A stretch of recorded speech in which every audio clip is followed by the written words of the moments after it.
Hi bro.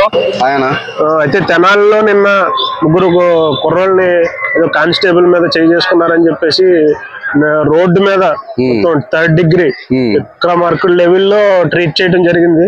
అది ఎలా చూడొచ్చు బ్రో? అన్న చేసింది కరెక్టే. వాళ్ళు తప్పు చేయొచ్చు, తప్పు చేయకపోవచ్చు. చేసింది కరెక్టే. అన్ని కోణాల్లో కూడా ఇట్లా పోలీస్ డిపార్ట్మెంట్ అన్ని కోణాల్లో కూడా యాక్టివ్ ఉండాలి కదా. మొన్న ఒక అమ్మాయిని రేపించారు, అదే కోణంలో వాడిని తీసుకొచ్చి కూర్చోబెడతారు. వీళ్ళు అయితే కొడుతూనే ఉన్నారు. ఏడికి వెళ్ళినా కానీ అమ్మాయిలు రేపు చేస్తే ఒక తక్కువ ఉన్న స్థాయిలో స్టేషన్ కూర్చో పెడతారు. అదే కొద్దిగా పెద్ద ఇంటి వాళ్ళకి పెద్ద కుల వస్తువులకి అయితే మాత్రం ఎన్కౌంటర్ చేస్తారు. ఇంతకు ముందు మనం తెలంగాణలో చూసుకున్నాం, చాలా మంది తెలంగాణలో చాలా రేపులు జరిగినాయి. కానీ ప్రియాంక రెడ్డి ఆ పేరు చెప్తానికి కూడా భయపడి మీడియా గానీ పోలీస్ వ్యవస్థ గానీ దిశ చట్టం మార్చేశారు. అప్పుడే దిశ అని పెట్టారు పేరు కూడా మీడియాలో. అది ఏంటంటే కోణంలో అన్నిటికీ సహకరించి చేయాలి.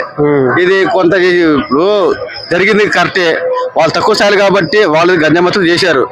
మీరు ట్రీట్మెంట్ చేసింది కరెక్టే కాదంట్లా. అది ఎట్లా చేయాలి? ఇప్పుడు వీళ్ళైతే కొట్టారు 2 నెలల మీద, మరి వాడిని కొట్టారు 2 నెలల మీద. వాడు చేసిన తప్పే కదా. 300 పిల్లంటే అది తప్పు అంటే మన తప్పు. చాలా అమానుషమైన సంఘటన అది. ఎందుకంటే దాని సమస్య అది. ఇంకెంత కొట్టాలి? మరి అన్ని పట్టించుకోవాలి కదా గవర్నమెంట్. అంటే వాడిని కూడా అలా చేసి ఉంటే బాగుంటది. మరి చేయాలి కదా, వాళ్ళు కూడా అలా చేసి ఇబ్బంది పెట్టాలి కదా. అప్పుడు ఇంకోసారి రేపులు జరగవు. కొంతమందికి వచ్చరికి ఊరి చేసినా నిద్రపోవట్లేదు ప్రజలు కూడా, మీడియా వ్యవస్థ కూడా, పోలీస్ డిపార్ట్మెంట్ కూడా. ఇది తక్కువ స్థాయి అయితే అమౌంట్ అకౌంట్ అంటున్నారు. అది పెద్ద స్థాయి అయితే అంతకుముందు కూడా చాలా వరకు జరిగిపోతున్నాయి. అంతకుముందు రేపల్లి కూడా జరిగింది ఒకటి తెలుసా? భార్య భర్తగా రేపల్లి కూడా జరిగింది. రేపు చెప్తే వాళ్ళ ఇంతవరకు శిక్షించింది లేదు. అట్లా ఈ కోరలో చూడాలంటే పోలీస్ వ్యవస్థ కూడా అన్నిటికీ సమర్థంగా ఉండాలి.